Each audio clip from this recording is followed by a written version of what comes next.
Nebikonu kan soni kenunu Ndarapuru maka no way mbeki Rapu no chim da yamu wai ho yamu kan mu da no mo yamu la kon Neburu ina tulu mo ibo asin ji mo alu mo nwa woke kan ku na alu nwa woke kan ku ya mebe ya mu ba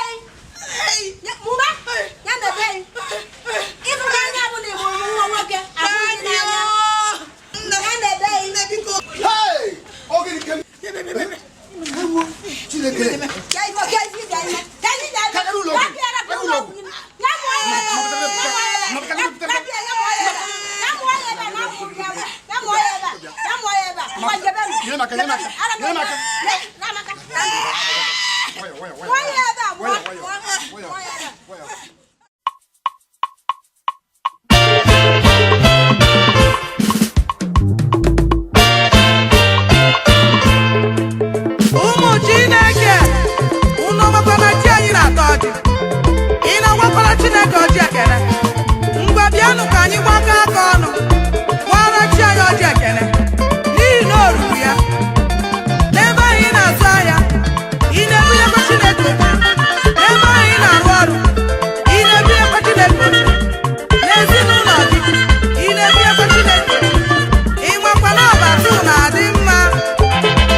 change go no ku ko onye na-ekwu ya kachara anya ya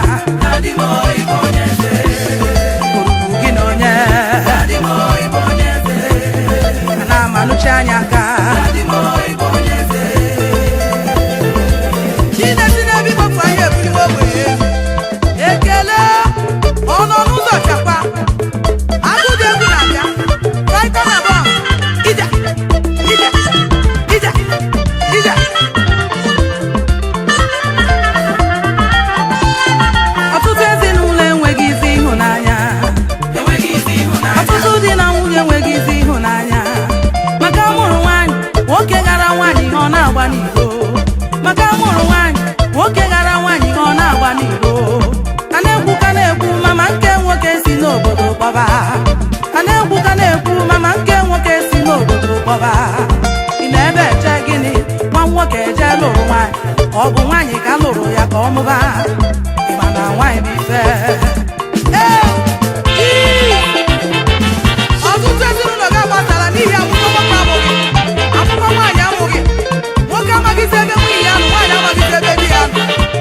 Ọtụtụ ka alụgboro nwaanyị abụọ atọ n'elu ebe ọ na-achọ nwoke. Gekwanụ ntị o, okwu Chukwu sị na the book of Mark chapter 10 verse 8 and 9 ọ sị na nwoke na nwaanyị ahụ ejikọrọ ọnụ n'ụdị alụmdi na nwunye na ha gozikwa mmadụ Igbo n'ofu arụ ka ha bụ. Ya mere ihe Chineke jikọrọ ọnụ mmadụ ekewakwana ya. Ị na-agba okwu Chukwu mgba, ekpere na-egwu a bụ ka Chineke site n'egwu a jikọọ di na nwunye dị onye ọzọ ma mere ha karịa ka ha tụrụ anya n'aka ya n'aha Jizọs.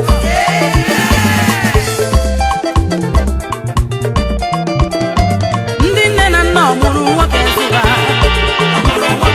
ndị nne na nna ọmụrụ nwaanyị zụba. Zụba ha ọfụma na chi na-enye nwa amaara ịnya ga-agwụ. Zụkwa ha ọfụma na chi na-enye nwa amaara ịnya ga-agwụ. Ọ dịghị iberibe, sọ ya ma ihe chi ga-abụ.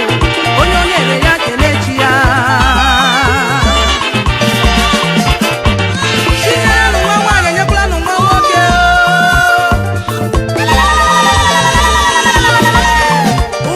Onye ezinụlọ bịa n'uwere oche, aka na-abụ nwa bịa n'uwere oche, aka n'ogwu bịa n'uwere oche, onye echichi bịa n'uwere oche, ekekere ụwa bịa n'uwere oche, nwanne otu onye bịa n'uwere oche. Chioma, Chioma, Chioma, Chioma, Chioma, Odom, Odom, Odom.